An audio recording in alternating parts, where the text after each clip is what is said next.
Bonjour à toutes et à tous et bienvenue sur Nutrition Sport Health et merci de nous rejoindre pour cette partie 2 en compagnie de Camille. Alors Camille, on va continuer tout de suite ce podcast ensemble.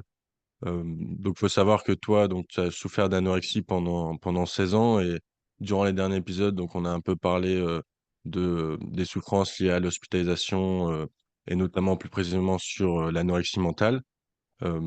Mais aujourd'hui, je voulais parler, avec toi des moyens, en fait, de compensation qui sont liés à ces pathologies, notamment, tout ce qui touche l'addiction, au sport. Donc de ton expérience, qu'est-ce que tu peux nous en dire? Mmh.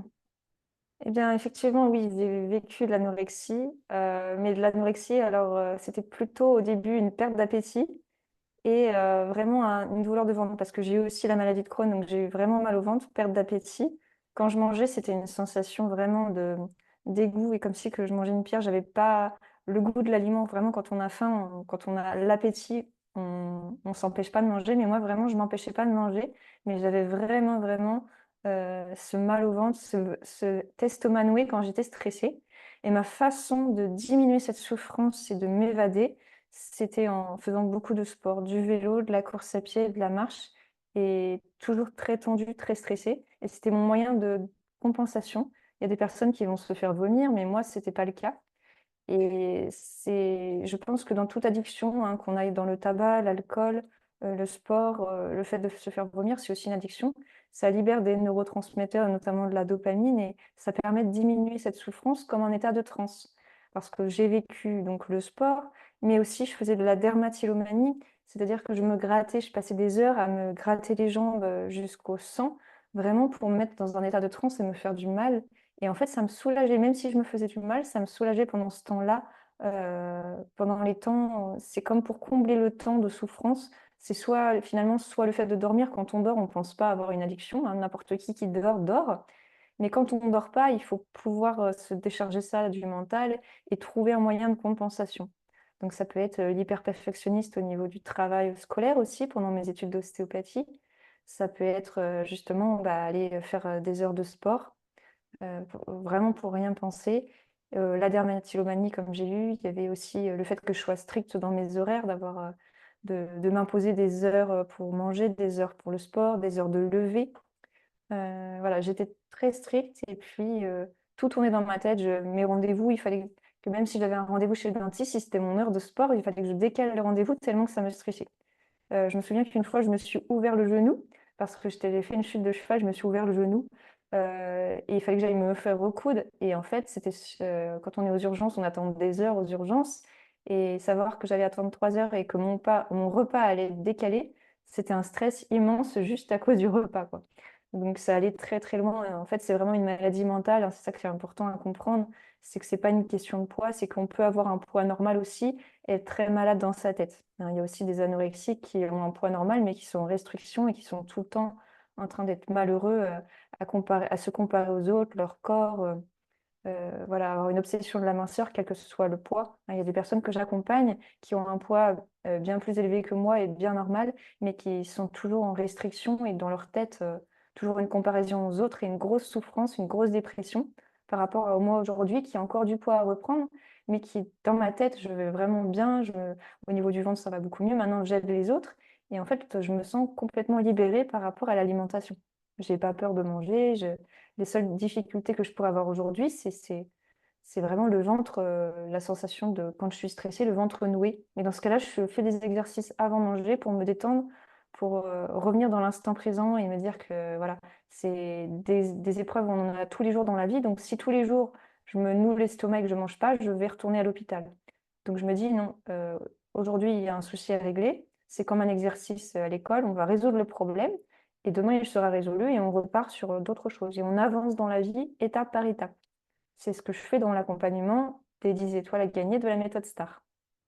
Voilà. Et donc, c'est pour ça cette méthode STAR est compatible pour toutes sortes de troubles du comportement alimentaire, toutes sortes d'addictions et des maladies chroniques. Moi, j'ai même ma maman qui m'a pris le programme de méthode STAR pour faire un travail aussi sur elle. Voilà. Donc, c'est vraiment important de comprendre que c'est pas que pour les troubles du comportement alimentaire ou un sous-poids ou un surpoids.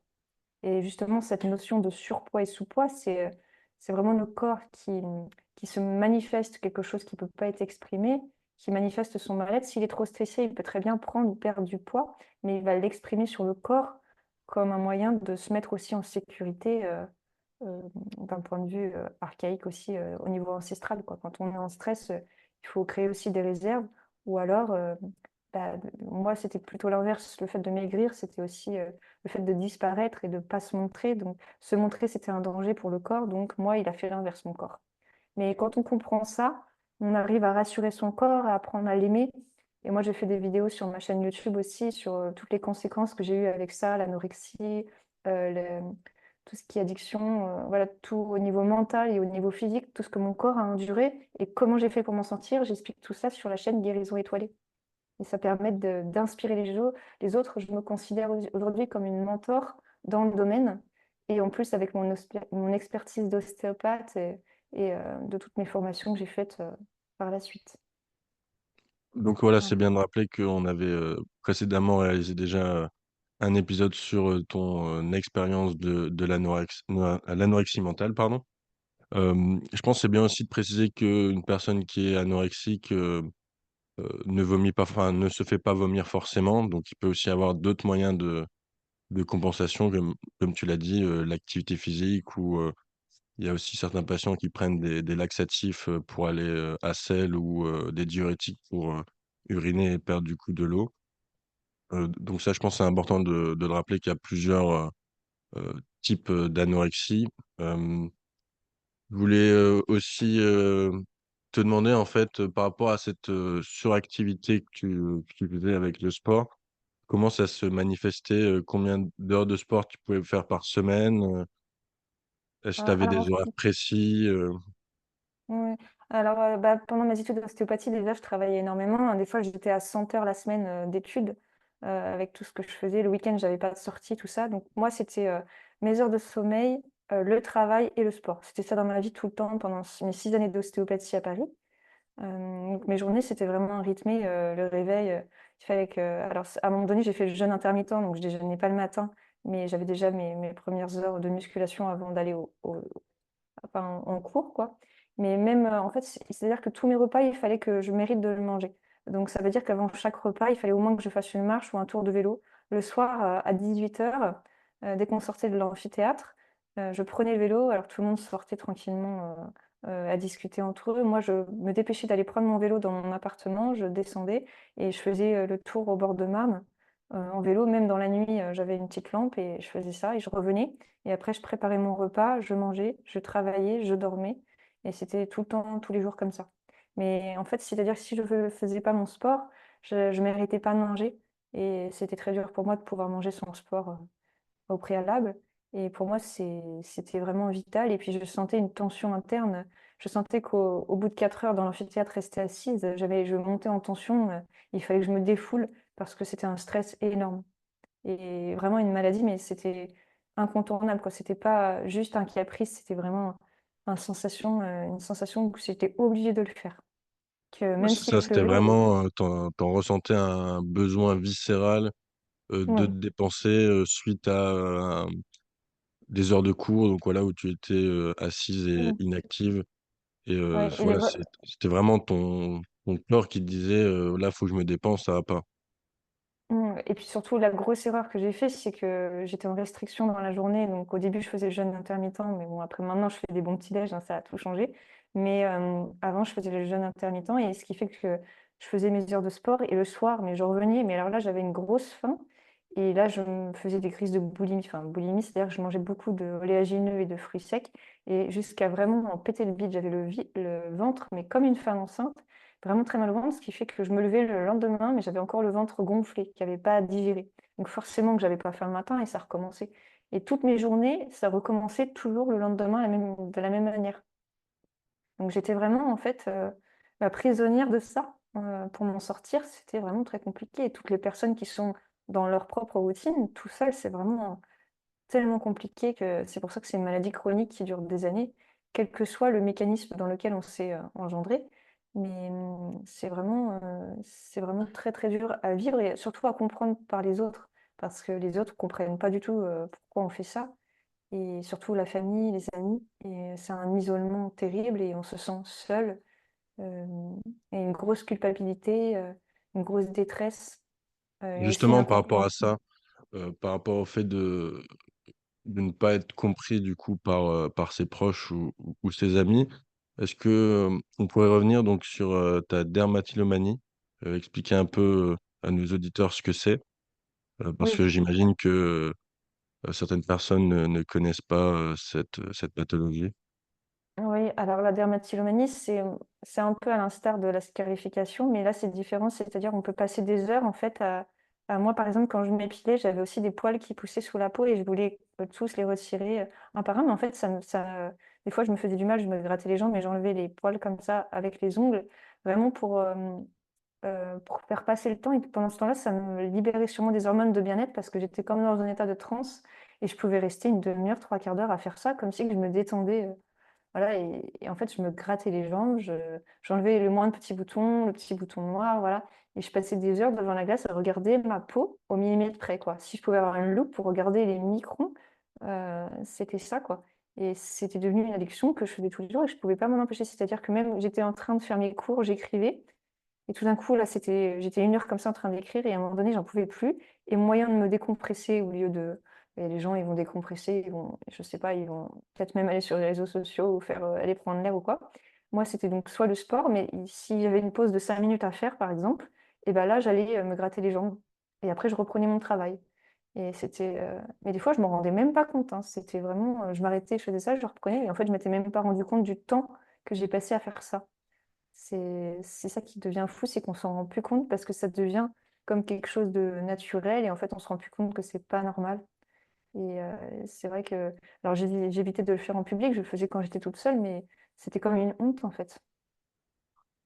Mais je te rejoins totalement parce que moi, dans mon entourage, j'ai connu, une personne, qui avait cette pathologie et c'est vrai que, hem, je veux dire, ses proches, ne comprenaient pas, pourquoi elle se mutilait, comme ça, Mmh. vu que ça reste de la mutilation, hein, vu qu'en fait, Oui, ils vont analyser, chaque partie de leur peau et dès qu'il y a, quelque chose qui les dérange, une imperfection ou un stress, qui peut être lié à plein mmh, de choses, ce stress, ils vont, donc se gratter la peau, en fait, et eux, ils vont nous dire, en fait, que ça leur fait du bien.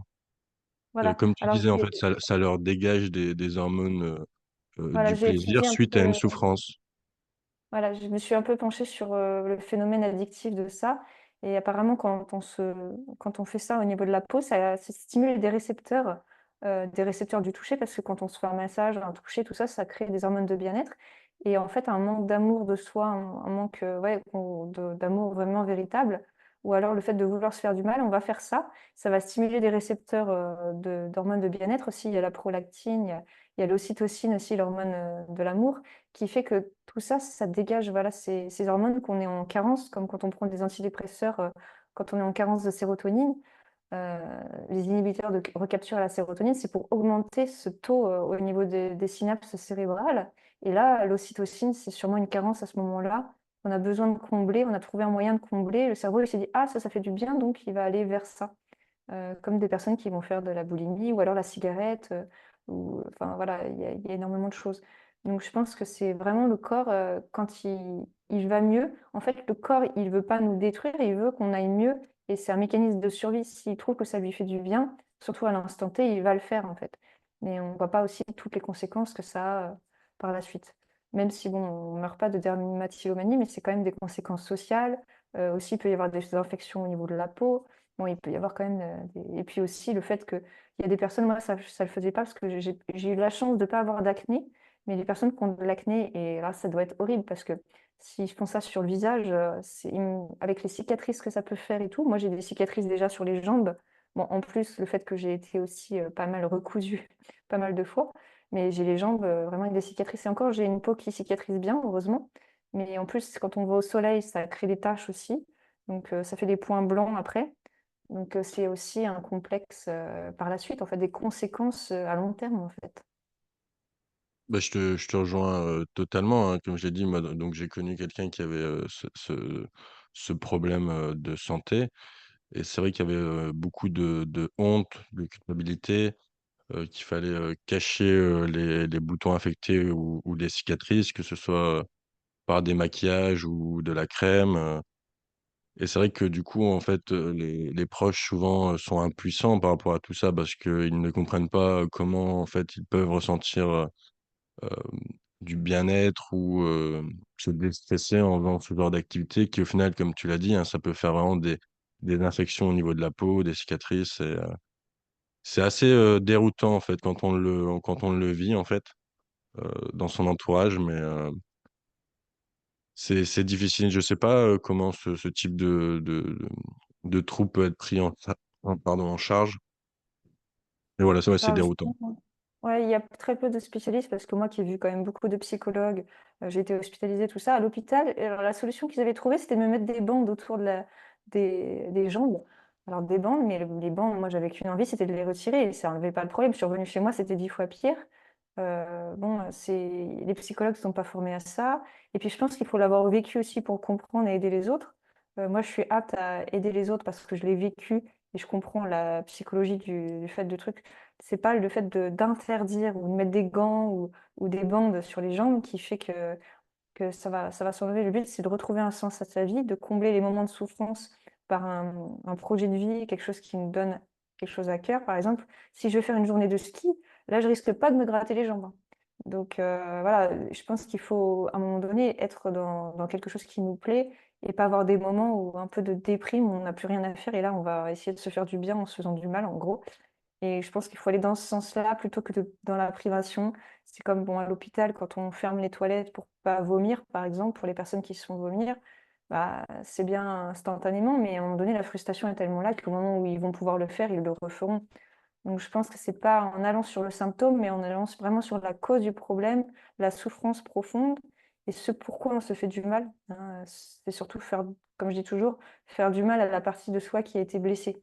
Et du coup, se désidentifier du mal qu'on nous a fait pour pouvoir ne plus se faire de mal et nous prendre comme notre meilleur ami, parce que notre corps, c'est notre meilleur ami pour la vie, parce que la seule personne sur le qui on peut compter, c'est sur soi. Et il faut savoir que la guérison de tout, addiction, maladie, tout ça, elle ne dépend que de nous. Hein, même quand on se fait aider, on peut être les rails d'une locomotive, mais la locomotive, c'est nous. Et on n'est ni un wagon, ni quoi que ce soit, on est vraiment la locomotive, c'est ce que je dis toujours. Et moi, par exemple, je suis les rails pour la locomotive de la personne. Mais vraiment, quand on est compris, accompagné par quelqu'un qui comprend sans jugement, à qui on peut parler ouvertement, je pense que c'est ça qui fait qu'on se sent rassuré, le corps en sécurité, on a des conseils par quelqu'un qui est passé par là, on retrouve le sens à sa vie et là, on peut s'en sortir beaucoup plus rapidement. Hein, c'est le tout, c'est la méthode STAR que je vous ai déjà expliqué, mais c'est vraiment important de comprendre que c'est une chance de savoir qu'il y a quelque chose qui existe, qui peut marcher, euh, au-delà, enfin vraiment comme en médecine intégrative finalement, et que c'est en complément de l'hôpital. L'hôpital, c'est bien, les médecins, tout ça, dans le cas d'urgence pour le somatique, mais tout problème de fond, c'est vous qui allez le faire à la maison, et c'est pas le médecin qui sera derrière vous pour manger, pour vous empêcher de faire du sport.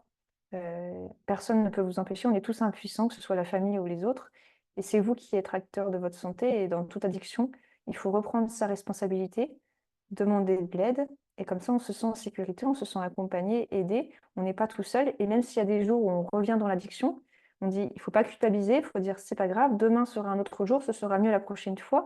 Et le but, c'est de diminuer les crises comme ça, que ce soit espacé, jusqu'à ce qu'on n'en ait plus besoin. Et on ne peut pas l'enlever comme ça d'un coup de baguette magique et du jour au lendemain, il n'y a plus rien. Hein, parce que sinon, si ça marcherait comme ça, je pense que tout le monde serait guéri, il n'y aurait plus de malades sur Terre, plus d'addiction. Alors qu'aujourd'hui, on dit qu'il y en a quand même de plus en plus, les addictions au jeu, au tabac, à l'alcool, au sport. Enfin, il y a tellement d'addictions qui existent. Aussi, les tocs du ménage, c'est aussi pour se décharger d'un stress. Donc, tout ça, c'est pas anodin.